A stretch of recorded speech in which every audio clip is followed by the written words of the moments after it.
The twin moons of Zorath hung low in the sky, casting an ethereal glow over the crystalline spires of the royal palace. Princess Lyria stood on the balcony, her iridescent skin shimmering faintly under the moonlight. She clutched the railing, her slender fingers trembling. Below, the bustling city of Zorathia stretched out, alive with the hum of hovercrafts and the chatter of her people. Yet she felt utterly alone. Lyria was the youngest daughter of the Zorathian monarchs, a race known for their immense physical strength and telekinetic abilities. But Lyria was different.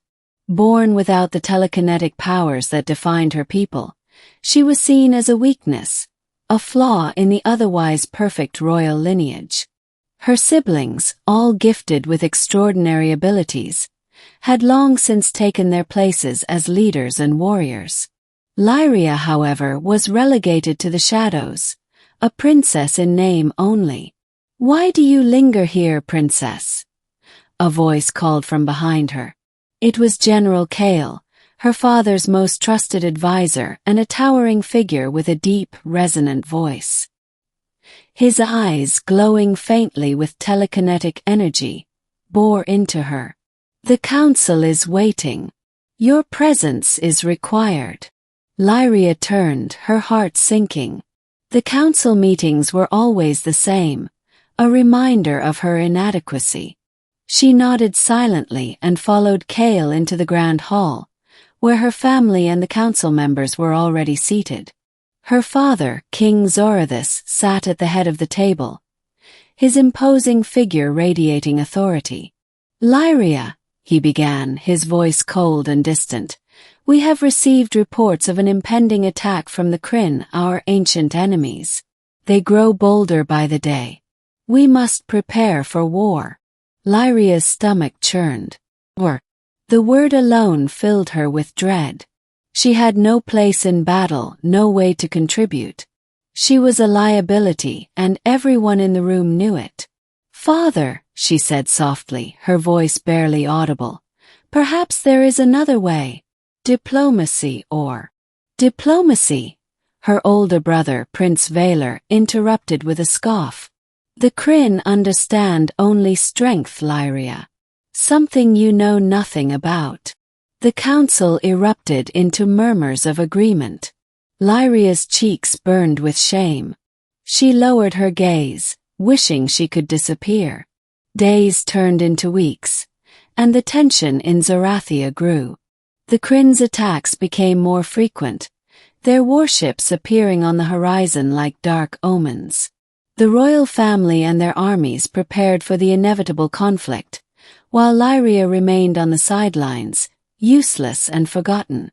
One night, as Lyria wandered the palace gardens, she heard a strange noise, a soft, rhythmic thudding.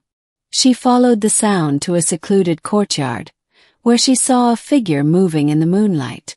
It was a human, a species rarely seen on Zorath.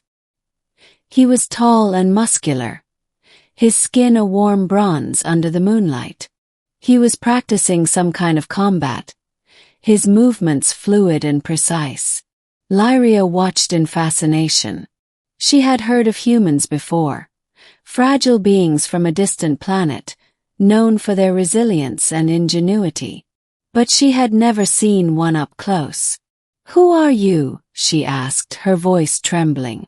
The human stopped and turned to face her. His eyes, a deep brown, met hers with an intensity that made her breath catch.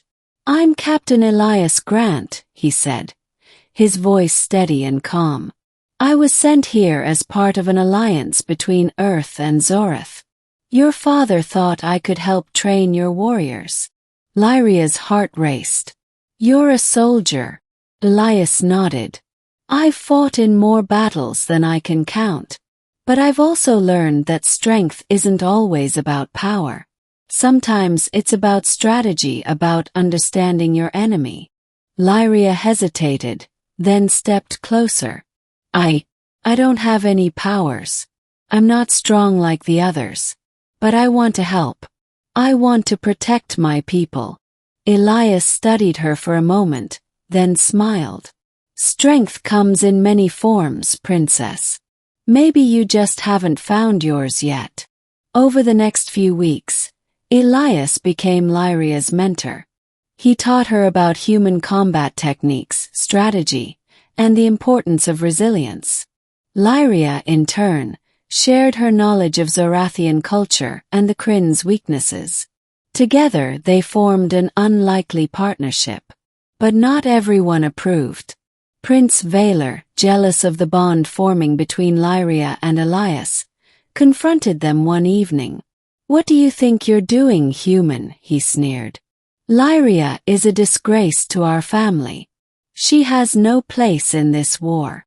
Elias stepped forward, his expression calm but firm. "Lyria has more strength than you realize. She just needs someone to believe in her." Valor laughed, a harsh, mocking sound. "Believe in her. She's weak, human. And so are you." Before Elias could respond, Lyria stepped between them. "Enough, Valor," she said, her voice steady for the first time. "I may not have your powers, but I have something you'll never understand. Compassion. And that makes me stronger than you'll ever be." Valor's eyes narrowed, but he said nothing. He turned and stormed away, leaving Lyria and Elias alone. The day of the Krynn's attack came sooner than anyone expected. Their warships descended upon Zorathia, raining fire and destruction. The Zorathian forces fought valiantly, but the Krynn's advanced technology gave them the upper hand. In the chaos, Lyria and Elias devised a plan. Using her knowledge of the palace's hidden passages, Lyria led a small team to infiltrate the Krynn's command ship.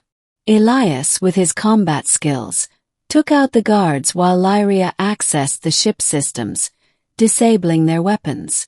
As the Krynn's forces faltered, the Zorathian armies rallied. The tide of the battle turned, and the Krynn were forced to retreat. In the aftermath, Lyria stood before her people, her head held high. For the first time, she was not seen as a weak princess but as a hero. Her father, King Zorathis, approached her, his expression filled with pride. "Lyria," he said, his voice thick with emotion, "you have proven yourself today. You are not weak. You are strong in ways I never understood." Lyria smiled, tears glistening in her eyes. "Thank you, father. But I couldn't have done it without Elias."